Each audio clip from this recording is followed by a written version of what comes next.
आज की हिंदी कहानी है प्रायश्चित। यह कहानी भगवती चरण वर्मा द्वारा लिखी गई है। यह कहानी पाप और नरक के अंधविश्वास से जुड़ी है। यह कहानी पाप मुक्त होने की चाह में पंडितों और महंतों की धार्मिक कर्म कांडों के जाल में फंसने वाले धर्मभीरू समाज की विडंबना को दिखाती है। इस कहानी में लाला घासीराम के बेटे रामू की बहू का किरदार दिखाया गया है और एक प्रसिद्ध कबरी बिल्ली का किरदार भी इस कहानी में देखने को मिलता है। कहानी में रामू की बहू को घर बार संभालना पड़ता है। वो ज्यों ही अपने मायके से 2 महीने बाद अपने ससुराल आती है तो वहां पर वह जितना भी कार्य करती है उस कार्य में कबरी बिल्ली किस तरह से बाधा बनती है, यह सब हम इस कहानी में देखेंगे और अंत में फिर किस तरह का प्रायश्चित करना पड़ता है, तो यह सब इस कहानी में देखने को हमें मिलेगा। तो आइए सुनते हैं इस दिलचस्प कहानी को।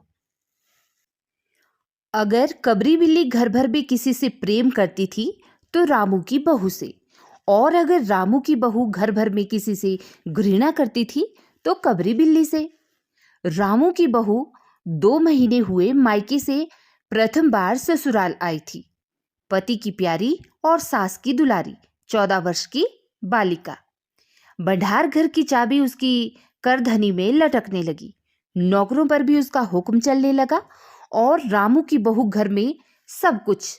सास जी ने माला ली और पूजा पाठ में मन लगाया।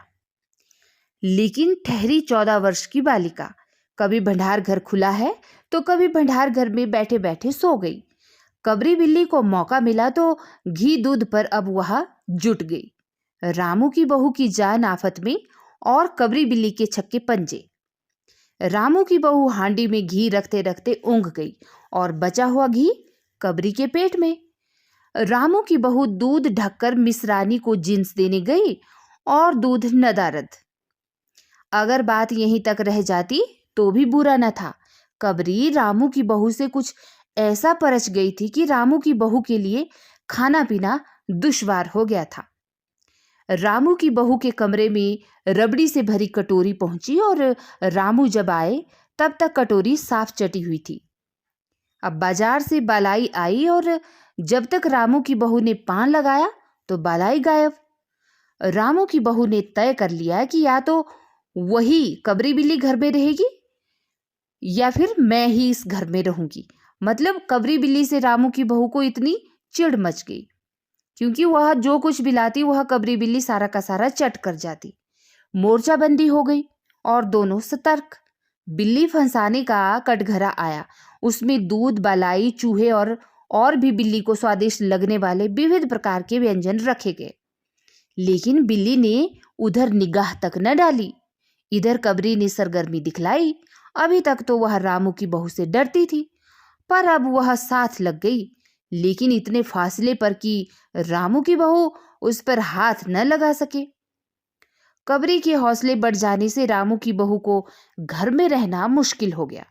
उसे मिलती थी सास की मीठी झिड़कियां और पतिदेव को मिलता था रूखा सूखा भोजन।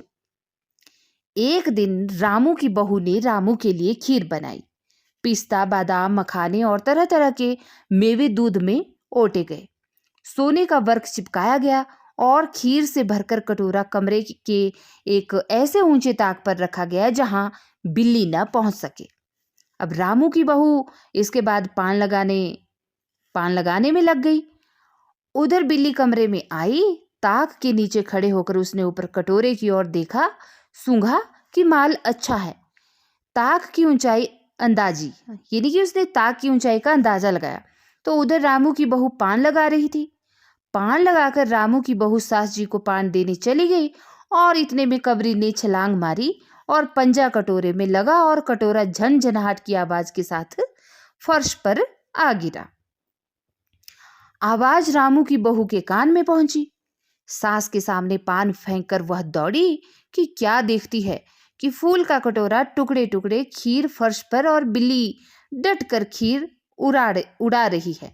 रामू की बहू को देखते ही कबरी चपत, यानी कि गायब हो गई। तो रामू की बहू पर अब तो खून सवार हो गया। न रहे बांस और न बजे बांसुरी। रामू की बहू ने कबरी की हत्या पर कमर कस ली। रात भर उसे नींद ना आई।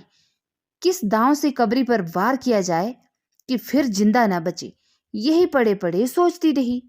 सुबह हुई और वह देखती है कि कबरी देहरी पर बैठी बड़े प्रेम से उसे देख रही है। तो रामू की बहू ने कुछ सोचा। इसके बाद मुस्कुराती हुई वह उठी। कबरी रामू की बहू के उठते ही खिसक गई। अब रामू की बहू एक कटोरा दूध कमरे के दरवाजे की देहरी पर रखकर चली गई। हाथ में पाटा लेकर वह लौटी तो देखती है कि कबरी दूध पर जुटी हुई है। मौका हाथ में आ गया। सारा बल लगाकर पाटा उसने बिल्ली पर पटक दिया।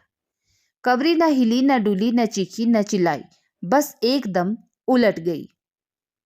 आवाज जो हुई तो मेहरी झाड़ू छोड़कर, मिश्रानी रसोई छोड़कर और सास पूजा घर छोड़कर घटना स्थल पर उपस्थित हो गई। अब रामू की बहू सर झुकाए हुए अपराधिनी की भांति बातें सुन रही थी। मेहरी बोली, अरे राम, बिल्ली तो मर गई। माँ जी, बिल्ली की हत्या बहू से हो गई, यह तो बुरा हुआ। अब मिश्रानी बोली, माँ जी, बिल्ली की हत्या और आदमी की हत्या बराबर है ना। हम तो रसोई ना बनाएंगी जब तक बहू के सिर हत्या रहेगी।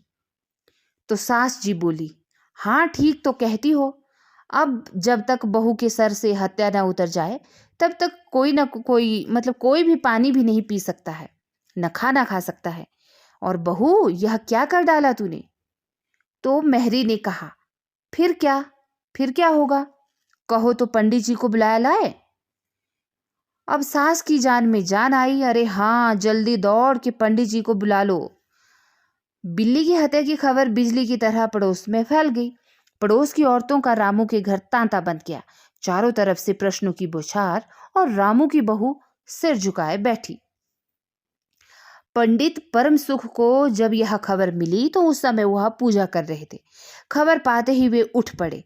पंडिताइन से मुस्कुराते हुए बोले, भोजन न बनाना, लाला घासीराम की पतोहू ने बिल्ली मार डाली, अब तो प्रायश्चित होगा, पकवानों पर हाथ लगेगा। पंडित परम सुख चौबे छोटे से मोटे से आदमी थे। लंबाई 4 फीट 10 इंच की होगी और तोंद का घेरा 58 इंच का। चेहरा गोल मटोल और मूंछ बड़ी बड़ी, रंग गोरा, चोटी कमर तक पहुंचती हुई। कहा जाता है कि मथुरा में जब पसेरी खुराक वाले पंडितों को ढूंढा जाता था तो पंडित जी परम सुख जी को उस लिस्ट में प्रथम स्थान दिया जाता था। पंडित परम सुख पहुंचे और कोरम पूरा हुआ। पंचायत बैठी। सास जी, मिश्रानी, किस्नू की माँ, चन्नू की दादी और पंडित परम सुख। बाकी स्त्रियां बहू से सहानुभूति प्रकट कर रही थी।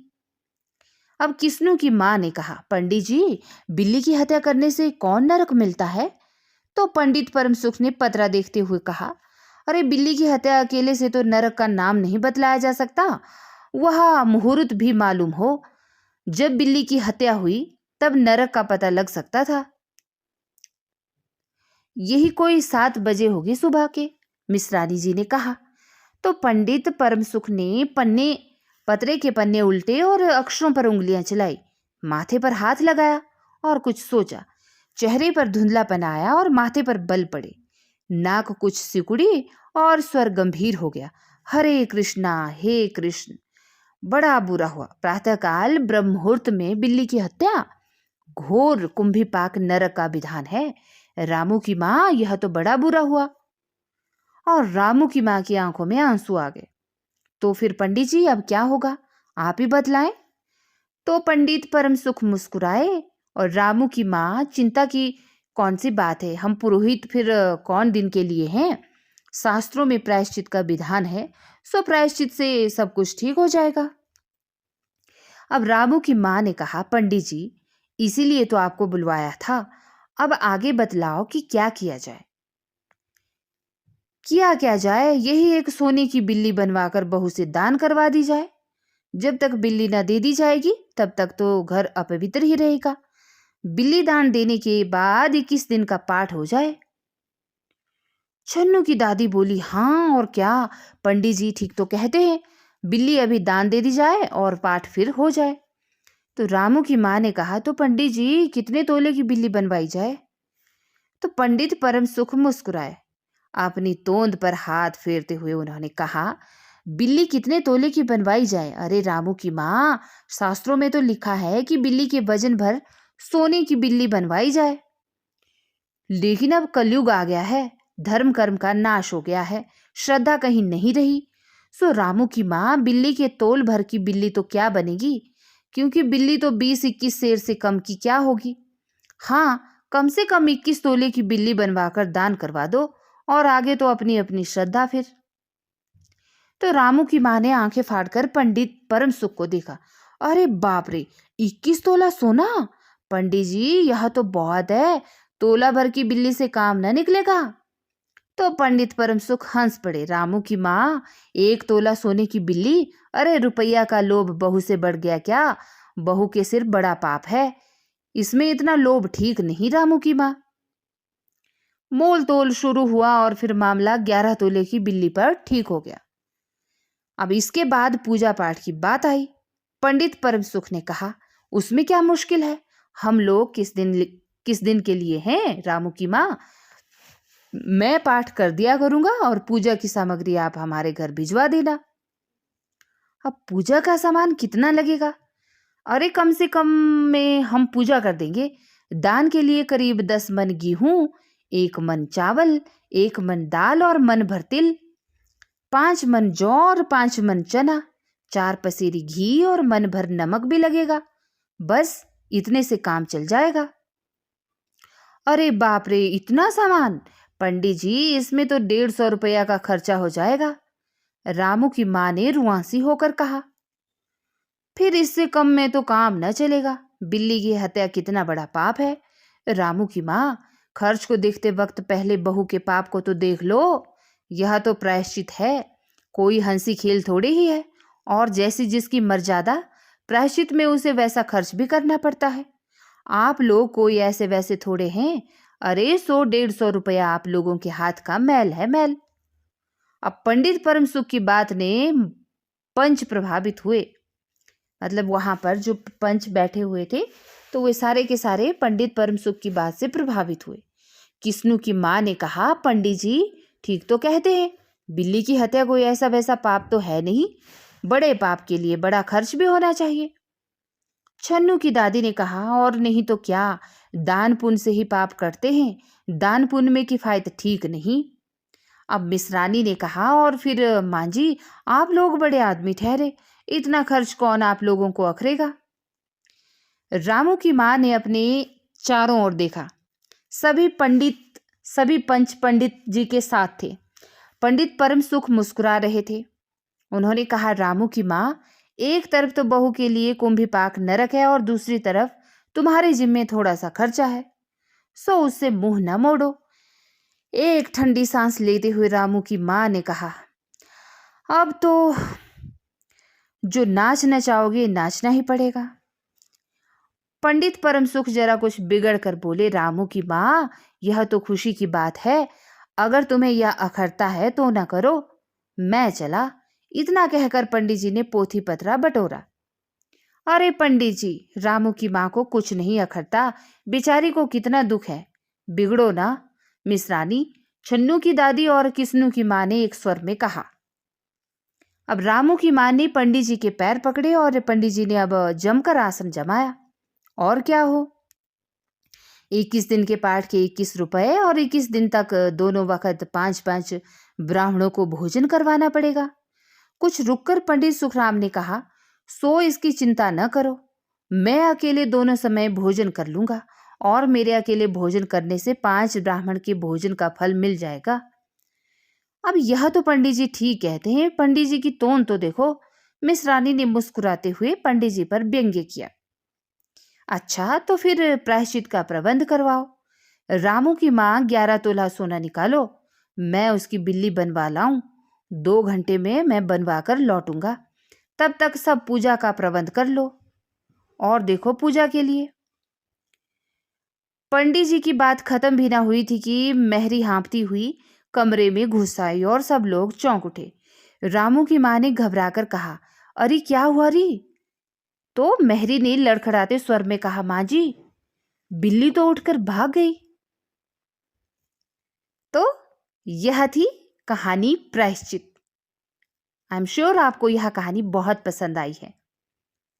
पसंद आई हो तो लाइक कमेंट करना ना भूलें और चैनल को शेयर करते रहें।